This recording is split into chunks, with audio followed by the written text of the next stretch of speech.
જૂનાગઢ કૃષિ યુનિવર્સિટીના કેમ્પસમાં બાળ દીપડું ઘૂસી આવતા સ્ટાફ અને વિદ્યાર્થીઓમાં ભારે ફફડાટ ફેલાયો। પરી તળાવ બોટનિકલ ગાર્ડન વિસ્તારમાં રિસર્ચ કેજ નજીક ઓબ્ઝર્વેશન દરમિયાન સ્ટાફને અચાનક દીપડું નજરે પડ્યું।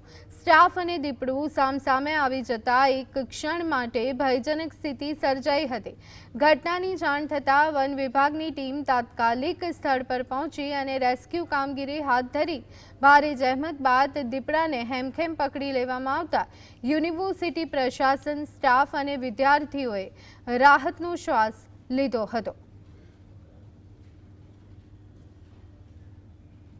સવારે અહીંયા ઘડી દીપડો સ્પોટ થયો હતો અને આ રિઝર્વ કેજની અંદરની સાઈડમાંથી દેખાય છે અને અહીંયા ઘડી દીપડો આવ્યો હતો ને અમારો અખતરો હતો અને સવારે અમારા માણસો અહીંયા ઘડી ઓબ્ઝર્વેશન માટે લેવા આવ્યા ત્યારે અંદર દીપડો હતો ને આમનો સામનો થઈ ગયો અને બહુ ભયજનક પરિસ્થિતિનું નિર્માણ થઈ ગયું હતું। તો અમારો સ્ટાફ બહુ ડરી ગયો હતો અને પછી અમે ફોરેસ્ટ ડિપાર્ટમેન્ટને જાણ કરી અને ફોરેસ્ટ ડિપાર્ટમેન્ટ તાત્કાલિક આવી ગયું હતું ને એને રેસ્ક્યુ કરીને દીપડાને લઈ ગયા છે।